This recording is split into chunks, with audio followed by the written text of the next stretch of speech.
Hi, it's Obsidian here from Obsidian Star, and I'm going to talk today about an adjustable form of pad called the All-in-2 or Basin Insert or Shield and Liner.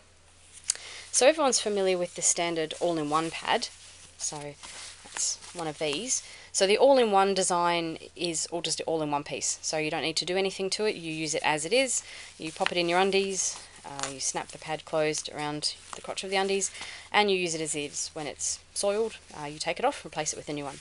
The adjustable forms of cloth pad, they're not quite as common. I tend to call these a basin insert. Some people call them an all-in-two. Some people call them a shield and liner. There's possibly other names for them as well.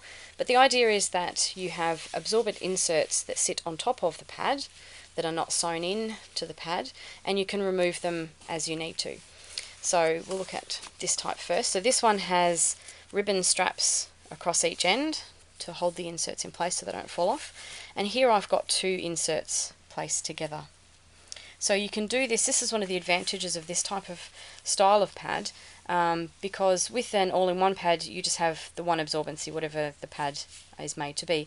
These adjustable forms of pad let you choose what absorbency you want in your pad by how many inserts you put in. So when you have one insert in, you bleed into the pad as normal, and then you can just take that insert out and replace it with a new one. In this case we've had two together to give a heavier absorbency. So with these particular liners we've got two layers of flannel, one on each side, and inside between them is a layer of hemp fleece. So that's about a light absorbency on its own.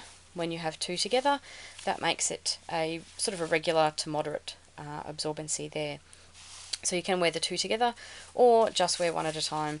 Depends on what your flow is and what your situation is. If you've got a very light flow, you might just want to wear one insert at a time, change that out. When you do change them, if you're away from home, they fold up a little bit smaller than a whole winged pad might fold up smaller, so they're a bit easier to carry around.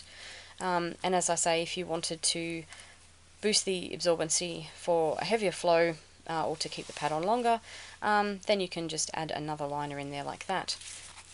And each liner is the nice shaped size. There's no wings to it. And they're held on by the ribbon straps. I also, in this style of pad, I tend to use a suede cloth top of the pad.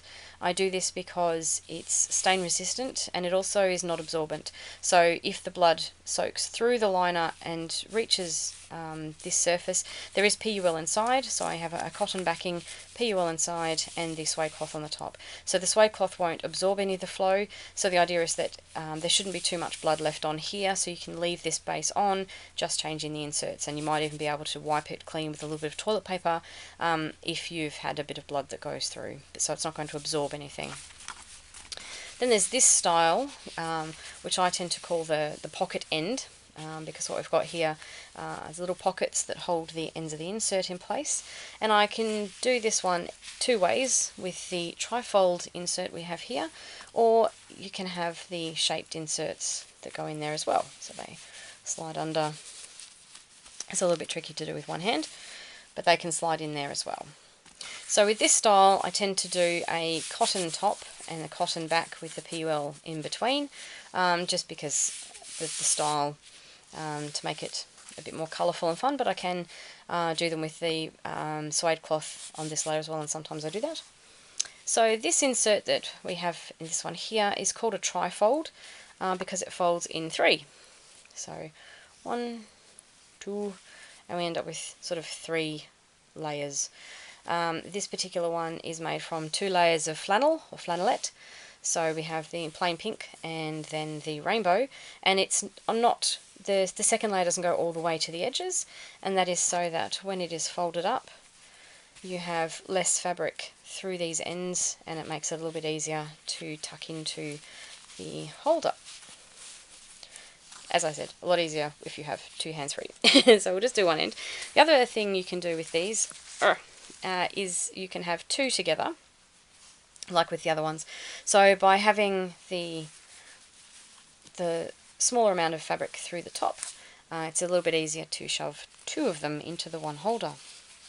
And again, I'll just leave those So the advantage of this style of trifold is that when you've got it hanging on the line or drying in the dryer, it's only 2 layers of flannel to try and get dry, so it's a lot quicker to dry. But then when you fold it together, you've got 6 layers in total through the center, so that makes a lot more absorbency. So if you were to put 2 together, that gives you a very heavy sort of overnight type of absorbency with 12 layers of the flannel. But you would probably usually just use the one at a time here. The other advantage with this trifold is if you put it this way, so that you've got the opening at the top instead of being at the back, if you've just got spotting or a very light flow, if you bleed onto one surface, you might be then able to refold it and get a nice clean surface again if you've not bled all the way through. So the one liner might be able to give you 2 lots of wear. And if you've not bled all through all of the layers, you might even be able to flip it over like that if that surface is clean as well. So you might end up getting 3 changes out of the one liner. So that is the basin insert or all-in-2 or shield and liner style of pad. I hope this was informative.